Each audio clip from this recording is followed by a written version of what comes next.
Vigilance ଜାଲରେ କୋଟିପତି ତହସିଲଦାର ବାବୁ ପାଖାପାଖି 3 କୋଟିରୁ ବି ଊର୍ଦ୍ଧ୍ୱ ଟଙ୍କାର ଆୟ ବହିର୍ଭୂତ ସମ୍ପତ୍ତି ବର୍ତ୍ତମାନ ଠାବ କରିବାକୁ ପାଇଛି ଭିଜିଲାନ୍ସ ବିଭାଗ ଏବଂ ବର୍ତ୍ତମାନ ତହସିଲଦାର ବାବୁଙ୍କୁ ଗିରଫ କରାଇଛି ଏବଂ କ'ଣ ରହିଛି ତାଙ୍କ ସମ୍ପର୍କରେ ଅପଡେଟ୍ ସୂଚନା ସେ ନେଇକି ଅଧିକ ଆଲୋଚନା କରିବା ଆମ ସହିତ ଭିଜିଲାନ୍ସ ଏସ୍ପି ଉପସ୍ଥିତ ରହିଛନ୍ତି। ପ୍ରକୃତରେ ସାର୍ କ'ଣ ରହିଛି, କେମିତି ଟ୍ରାକ୍ କଲେ ସାର୍, କ'ଣ ବର୍ତ୍ତମାନ ସୁଦ୍ଧା ଆୟ ବହିର୍ଭୂତ ସମ୍ପତ୍ତି? ଦେଖନ୍ତୁ, ଶ୍ରୀ ମୁରଳୀଧର ଉରୁମାଲ ଯିଏ ଅଛନ୍ତି ଆମର ତହସିଲଦାର କମ୍ ସବ୍ ରେଜିଷ୍ଟ୍ରାର ଲାଠିକଟାରେ, କାଲି ତାଙ୍କ ବିଷୟରେ ଆମେ ବିଶେଷ ସୂତ୍ରରୁ ଖବର ପାଇଲୁ ଯେ ପ୍ରାୟ 5 ଲକ୍ଷରୁ ଅଧିକ ଟଙ୍କା ବିଭିନ୍ନ ଲୋକଙ୍କ ଠାରୁ ଅନ୍ୟାୟ ଉପାୟରେ କଲେକ୍ସନ୍ କରି ତାଙ୍କ ଗାଡ଼ିରେ ରଖିଛନ୍ତି ଏବଂ ଉକ୍ତ ଗାଡ଼ିରେ ସେ ତାଙ୍କର ସନ୍ଧ୍ୟା ସମୟରେ ସେ ବାସସ୍ଥାନ ଯେଉଁଟା ଗଭର୍ଣ୍ଣମେଣ୍ଟ କ୍ୱାର୍ଟର ଅଛି ତାଙ୍କର ସିଭିଲ୍ ଟାଉନସିପ୍ ରାଉରକେଲାକୁ ଫେରିବାର ଥିଲା। ସେଥିପାଇଁ ଗୋଟେ ଭିଜିଲାନ୍ସ ଟିମ୍ ତାଙ୍କୁ ଇଣ୍ଟରସେପ୍ସନ୍ କରିବା ପାଇଁ ଲାଠିକଟା ପାଖରେ ଜଗିଥିଲେ ଏବଂ ସେ ଆସୁଥିବା ଦେଖି ଆମେ ତାଙ୍କୁ ଇଣ୍ଟରସେପ୍ସନ୍ କରାଗଲା ଏବଂ ତାଙ୍କ ପାଖରୁ 5 ଲକ୍ଷ ଟଙ୍କା ବାହାର କରାଗଲା।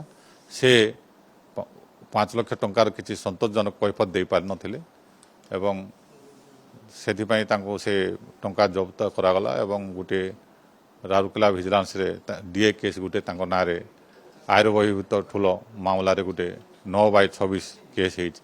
ସେ କେସ୍ ସଂକ୍ରାନ୍ତରେ ତାଙ୍କର ବାସସ୍ଥାନ କରମଡିହି ସୁନ୍ଦରଗଡ଼ ଏବଂ ସିଭିଲ୍ ଟାଉନସିପ୍ LIC କଲୋନୀରେ ରେଡ୍ ହେଇଛି ଏବଂ ସେ ରେଡ୍ରେ ତାଙ୍କର 2 ମହଲା କୋଠା ଗୋଟେ ମିଳିଛି ଏବଂ ବ୍ୟାଙ୍କ ପୋଷ୍ଟାଲ ଇନ୍ସୁରାନ୍ସର 73 ଲାख ଡିପୋଜିଟ୍ କରିବାର ମିଳିଛି, ସୁନା 605 ଗ୍ରାମ ମିଳିଛି ଏବଂ 6ଟା ପ୍ଲଟ୍ 22,90,000ର 6ଟା ପ୍ଲଟ୍ ମିଳିଛି ଏବଂ ଟୋଟାଲ ତାଙ୍କର ଏସେଟ୍ସ 2,62,00,000 ଆମର କାଲକୁଲେସନ୍ ଧାର୍ଯ୍ୟ କରିଛୁ।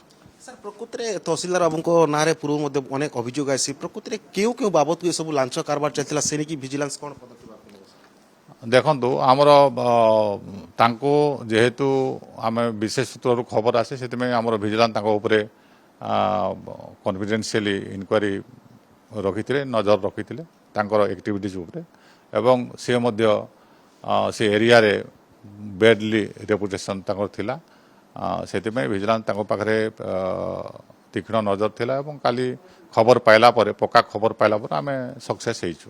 ସାର୍, ଲାଠିକଟା ତହସିଲରେ ଅନେକ ଅଭିଯୋଗ ଆସେ ସାର୍, ଦୁର୍ନୀତି ଅଭିଯୋଗ ଆସେ ଜାଗା ଜମିକୁ ନେଇକି। ପ୍ରକୃତରେ ଏଇ ଲିଙ୍କରେ ଆକୁ ଭିଜିଲାନ୍ସ ତଦନ୍ତ କରିବ କି ସାର୍? ଦେଖିବା, ଆମେ ତାଙ୍କ ସେ ଦିଗରେ ବି ଆମେ ତାଙ୍କ ସମୟରେ କ'ଣ ଅଛି ଆମେ ବିଭିନ୍ନ ଦିଗରେ ଆମେ ତଦନ୍ତ କରିବୁ। ହଁ, ତାଙ୍କୁ ଗିରଫ କରାହେଇଛି। ହଁ, ଆଜି କୋର୍ଟକୁ ପଠାହେବ। ନିଶ୍ଚିତ ଭାବେ ଶୁଣିପାରୁଥିଲେ ଯେ କିଭଳି ବର୍ତ୍ତମାନ ତହସିଲଦାର ବାବୁଙ୍କୁ ଭିଜିଲାନ୍ସ ଗିରଫ କରିଛି ଏବଂ କୋର୍ଟ ଚାଲାଣ କରିବ। ସେପଟେ ଯଦି ଆମେ ଦେଖିବା ତହସିଲ ଅଫିସରେ ଲାଠିକଟାର ଆଉ କେଉଁ ଦୁର୍ନୀତି ହୋଇଛି ଏବଂ ଏହି ତହସିଲଦାରଙ୍କ ସମୟରେ ହୋଇଛି ତାକୁ ନେଇକି ମଧ୍ୟ ଅଧିକ ଖୋଲତାଡ଼ ଜାରି ରଖିବ ରାଉରକେଲା ଭିଜିଲାନ୍ସ। ରାଉରକେଲା ପର୍ସନ ଗୌତମ ମତିଙ୍କ ସହ ଚିନ୍ମୟ ମିଶ୍ର, କନକ ନ୍ୟୁଜ୍।